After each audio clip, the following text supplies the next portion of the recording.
ഇന്ന് നമുക്ക് കൂമ്പ് വറവാക്കാം. കൂമ്പിൻ്റെ കറുത്ത ഭാഗമെല്ലാം എടുത്തിട്ട് ഇങ്ങനെ അതിൻ്റെ പൂവെല്ലാം ഇത് ഈ പൊളിയെടുത്തഴിഞ്ഞ് ഇത് എന്നിട്ട് പിന്നെ എങ്ങനെയാണ് ഇതാക്കണ്ടതെന്ന് വെച്ചാൽ ഇതെല്ലാം ഇപ്പം പണ്ട് തരിച്ചിട്ടാണ് ഇടുക. അപ്പം ഈസി കണ്ടുപിടിച്ചതാണ്.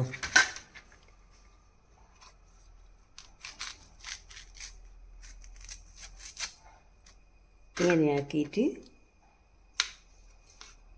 ചെറുങ്ങനെ അരിഞ്ഞിടുക.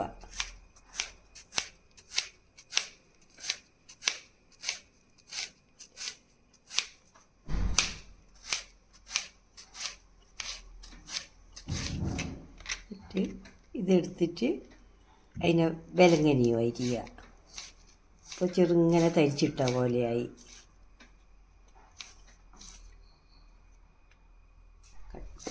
ഇത് മമ്പയരയാണ്. ഇനി മമ്പയര് കുക്കറിലിട്ടിട്ട് വേവിക്കുക.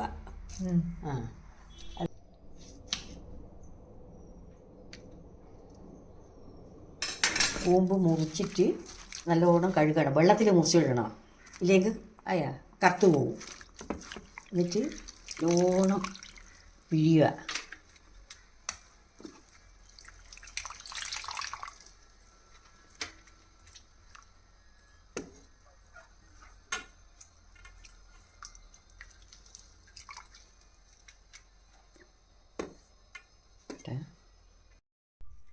അതിന് ശേഷം വെളുത്തുള്ളി ലേശം അരിഞ്ഞത്, ഉള്ളി,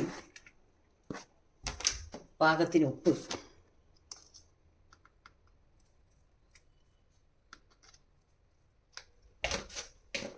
മഞ്ഞൾപ്പൊടി,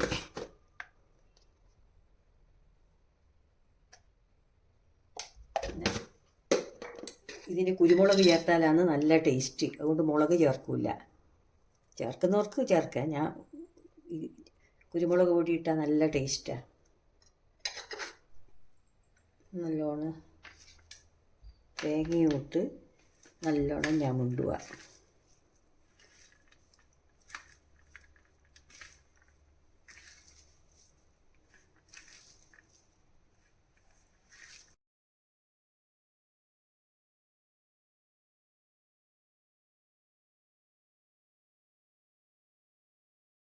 മമ്പയർ ഇവിടെ വെക്കുക. ഇനി അത് പകുതി വെന്ത് കഴിഞ്ഞാലാണ് മമ്പയർ ഇടേണ്ടത്. എണ്ണ ഒഴിക്കുക. ഇത് വെളിച്ചെണ്ണയിൽ വറുത്താലാണ് ടേസ്റ്റ്.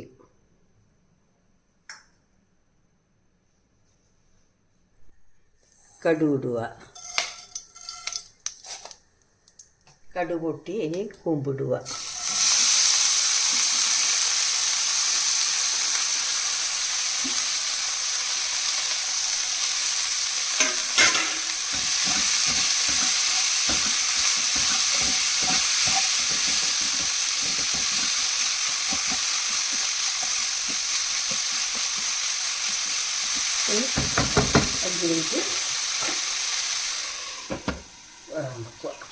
ഇനി ഇത് സിമ്മിൽ വെക്കുക. എന്നിട്ട് തുറന്നിട്ട്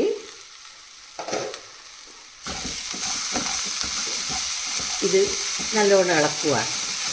ഇത് കണ്ട ആ പുളി പൊളിച്ചുകൊണ്ട് നല്ല വെള്ളക്കാമ്പെല്ലാം കറുത്ത് നിറം ഉണ്ടാവുക.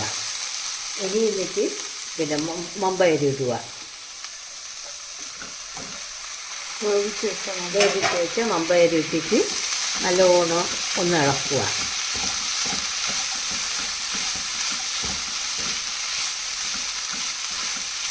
ഇനി ഒരു 5 മിനിറ്റും കൂടി വേവാൻ വെക്കുക. ആ മമ്പയറിന് കാമ്പിൻ്റെ ഇതെല്ലാം വരാൻ ഒരു 5 മിനിറ്റ്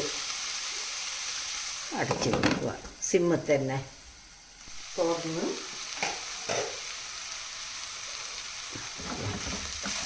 കൂമ്പ് വറവ് റെഡി.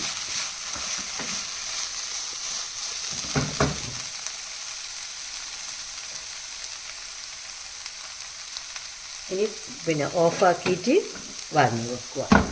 ഇറക്കാൻ വെച്ചാൽ കുറച്ച് കറിവേപ്പില മേലെ ഇങ്ങനെ ഇട്ടിട്ട് നല്ലോണം അമർത്തുക. അപ്പം അതിൻ്റെ ആ ഒരു മണം അവിടെ ഇങ്ങനെ വരും. ഇത് മൂടി വെക്കുക. ഇനി തിന്നാൻ പോകുമ്പോൾ എടുക്കുക.